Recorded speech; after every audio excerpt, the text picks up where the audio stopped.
Charlie was concerned about the speech, that he felt the restrictions. And inevitably, this happens when you get into bed with Israel. You can't criticize them at all, as Megan said, before you start enduring threats.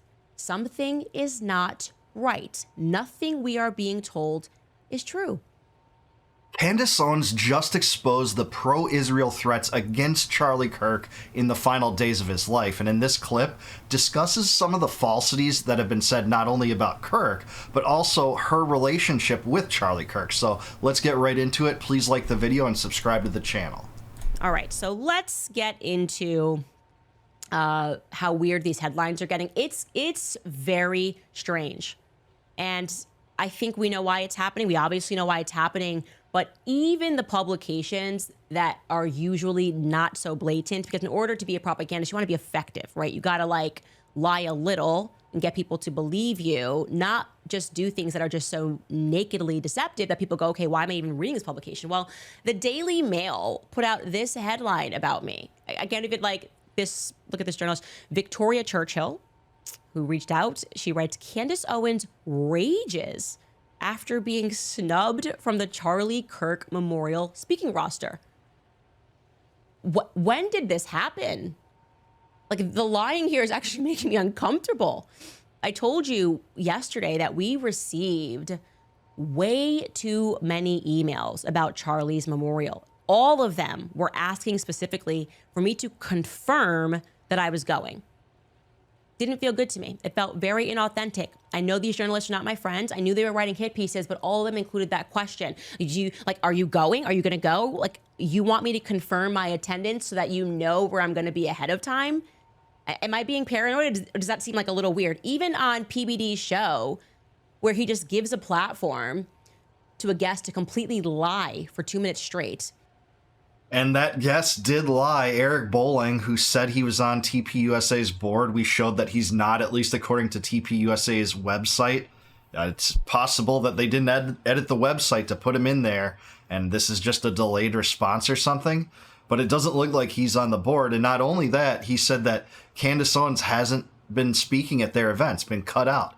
Well, take a look at this. This is on C-SPAN, coverage of her speaking at Turning Point Action Conference in June of 2024.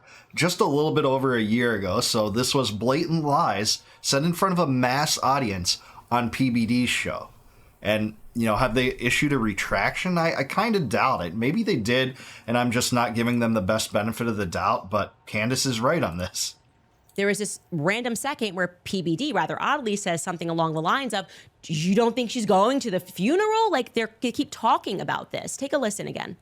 At some point, her credibility, I mean, is going to go down the tubes because she needs to bring receipts.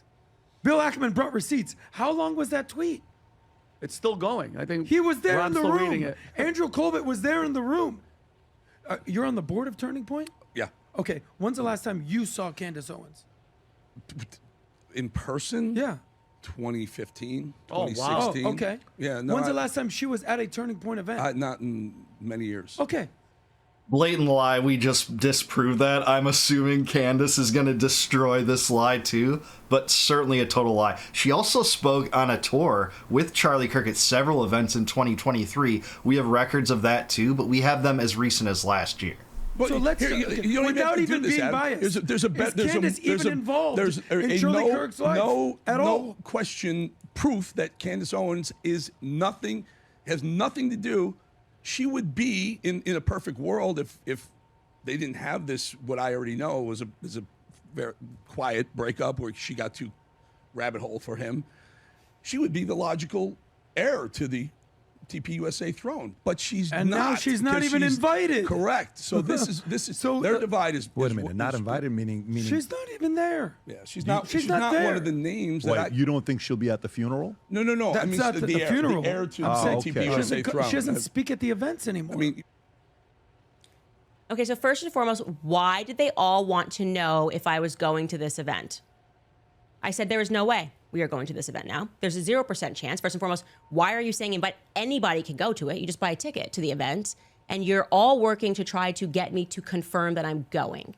And you're doing this as if you're trying to like push my buttons and be like, we got to make her get into her ego so she like shows up and like posts it on social media. Nope, actually, while I'm attacking the feds, maybe not going to a public event, which the feds are organizing, is probably a very good idea. I'm good. You know what I'm gonna do? I'm gonna listen to Power on my headphones and go see Ye. How's that for a memorial for Charlie Kirk? That feels like the right thing for me to do right now. I'm not going to this memorial because it's strange. To lie like this is very strange. For context, just so you can realize how odd this is, I spoke at Turning Point's conference, 2 conferences last year. It's so easily, like I said, debunkable that you have to ask yourself why they are saying it. Here is me speaking on Turning Point USA's stage last year. And here's what I said, by the way, which got Charlie in a lot of trouble. Well, let me tell you something, America. It does feel so good to go everywhere in the world and to realize that there is awakening, not just happening here. Let me tell you guys, it's happening all across the globe. People are starting to ask the hard questions. And you start getting close when they start to call you names. They instantly want to suggest that there's something wrong and there's something backwards about being America first. You're starting to hear the way they're framing that now. When you say you're America first, they'll ask you, what do you mean you're America first? Do you mean that you're an isolationist? Do you believe that we shouldn't have did what we did during World War II? All of these things trying to pollute it. It's not that difficult. America first. First name America, last name first. We put this country's interests before the interests of foreign countries overseas. All of them. I don't care. Yeah, it kind of went on and on, but it was kind of me saying, especially since 3 months earlier, I had gotten fired from the Daily Wire, like, Israel, you're not special. And yeah, Charlie got in trouble for the stuff that I said on stage, and then they came inward. I told that I was not allowed to speak at AbFest. The donors were making threats, but like I went on tour with Turning Point last year.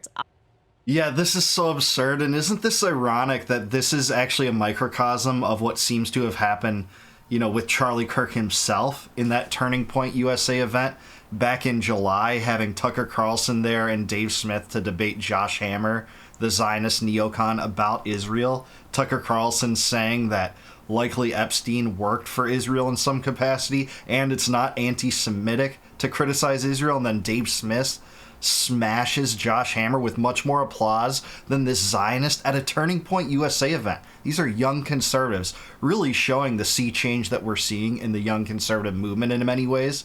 And then Candace said that. And she's totally right, by the way. There is no sacred cows. If you're America first, that doesn't mean Israel first.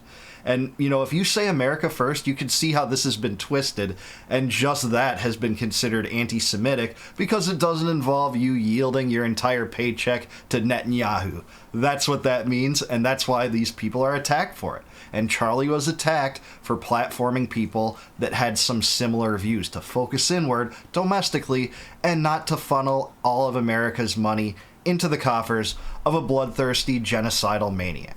So on their website, this is like the strangest thing. We could pull up this website, Live Free Tour, Charlie Kirk and Candace Owens. Quiet breakup? Why are we doing this? It's very strange. Here's all the places that we went to last year. But I thought she was cut out. She was cut out. Eric Bolling told me. The neocons repeated it. They were vociferous in their insistence that she wasn't involved with Charlie Kirk on a personal or professional level. This is 2 years ago, and then last year she had that other speech. It's total lies designed to draw your attention away from the fact that what she and Megyn Kelly and Dave Smith and Tucker Carlson is correct about the pressures that Charlie was feeling from his pro-Israel, rabid, fervent pro-Israel donors toward the end of his life, clearly. Now they are pushing these headlines that are so far beyond the realm of reality, like the one that I just showed you, where they say that I'm angry. And then when you look into who's writing these articles, like Victoria Churchill, you note that she has a connection to AIPAC. So AIPAC is pushing this, right? The answer is implied by the people who are attacking me. They are all ultra-Zionists, right? Like I said, the author of that article is an ultra-Zionist. And here she is, starting off 2018 in D.C., and she's got a picture of herself. If you can scroll down, I don't know if you can see this, like sitting in the audience in AIPAC, and she's thrilled. America, Israel. It's like all of these people are agents for a foreign country. And I feel like Bibi Netanyahu is spending a lot of money right now. He is just way too involved concerned about Turning Point USA, the future of Turning Point USA, attacking Candace Owens. And I think something sinister is going on here. How can you not see that? Yeah, I mean, Netanyahu's more involved in American politics than American politicians. Certainly so. We get that impression every time he leaves a video message denying involvement in Kirk's assassination, which has happened twice.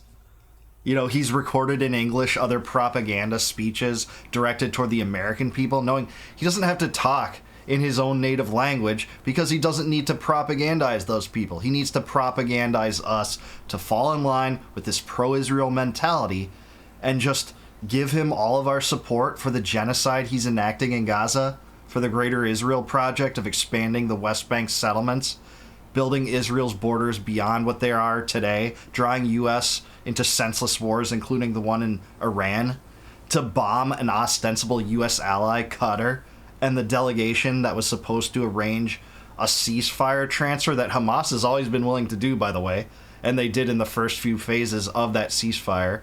As Trump waltzed into office, Netanyahu violated it, and despite all these calls for, hey, we just want the hostages back, that's all we want. No, you don't want them back. That is the pretext for you to do slaughter and bloodshed and murder and desecration in Gaza. I also want to say this. I have had a flood of Turning Point employees reach out to me. Maybe because he says she would have been the natural heir to Turning Point USA. I'm not trying to be the heir to Turning Point USA. I kind of like my life. I don't want to take money from donors, okay? Because they do what they did to Charlie. They're not donating money to charity because they view it as a charity. They're doing it because they want to purchase your voice. That's it. And I don't want to give mine up. This is so true, and I'm so glad she's making this point. This happens at nonprofits. Your voice is paid for to some extent. Charlie Kirk, no matter what admirable qualities he had, and he did have some, he was a free speech champion as far as I'm concerned. I don't agree with him on a lot of issues, including issues pertaining to Israel and doubling down on pro-Israel propaganda. But man, this is the truth. When you take that kind of money from donors, millions of dollars, you're beholden to them and their interests over yours sometimes.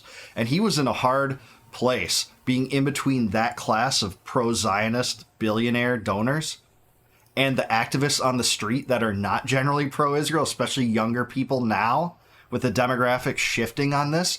And by the way, that is an example of what happens on our political level too, with the lobbies paying for politicians and buying their votes. This is the Israel lobby. This is the banking lobby.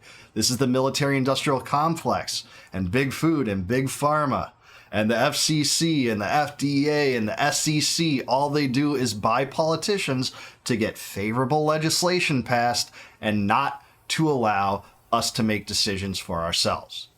What these people are telling me is a very dark story that involves these donors, sponsors, influencers, a takeover of sorts that I think was happening right under Charlie's nose. And I want to say this formally as we keep investigating this. I believe that Charlie Kirk was betrayed by people who are close to him.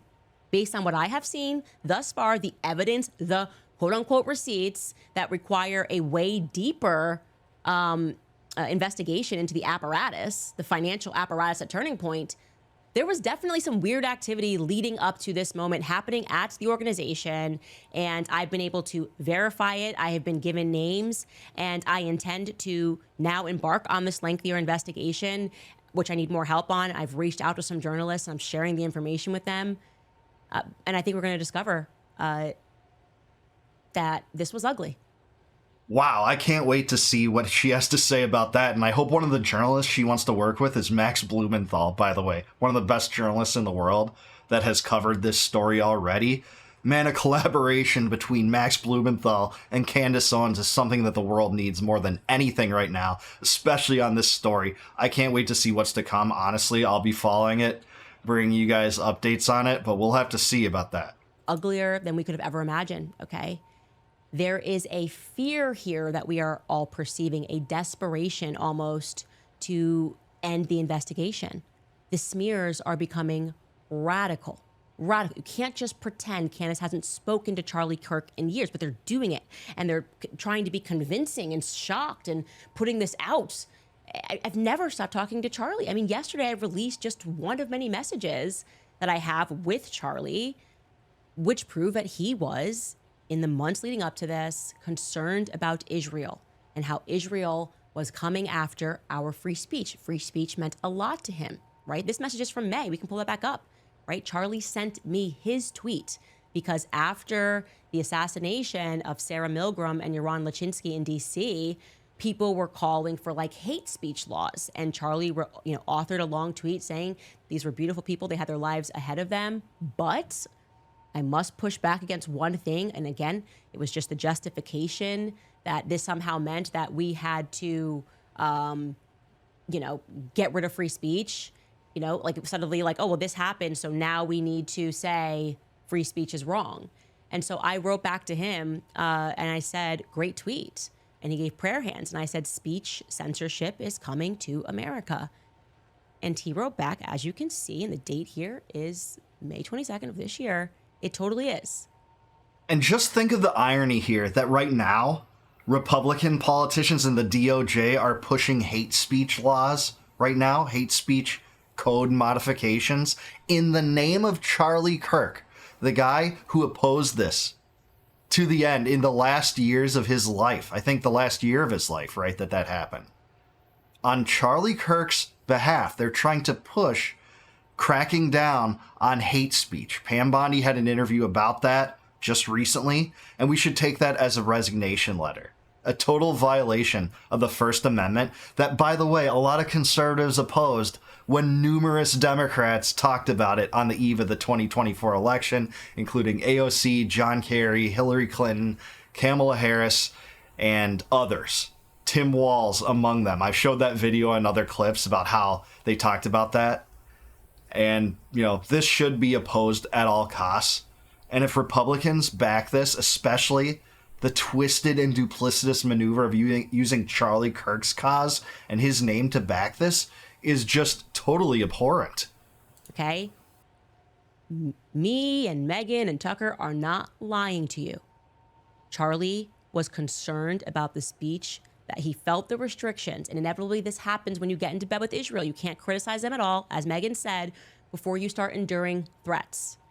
And what I have learned from the employees there is that back in May, Turning Point had some big changes, some odd changes as they are describing it to me. Certain departments, people that were being fired, people that were told that they had to keep certain things a secret. Secret from whom? Secret from whom? Something is not right. Nothing we are being told is true.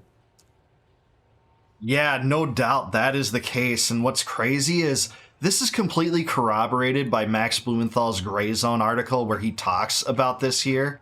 This article that's just phenomenal. Great journalism. That Charlie Kirk refused Netanyahu funding offer, was frightened by pro-Israel forces before death, his friend revealed. This was from an unnamed source that talked to Max Blumenthal and talked about this in depth. The Turning Point USA event that we talked about already with Tucker Carlson talking about, it's not anti-Semitic to criticize Israel. And by the way, Epstein probably worked for Israel. That's not what these guys wanted to hear. And Charlie Kirk was frightened at the backlash he got from it. He was being told what you're not allowed to do, and it was driving him crazy, this source said. And he said he became frightened at the backlash. And, Candace Owens is cited here about him going through a spiritual transformation. When Max published this, people just said that he's a loon. This is insane.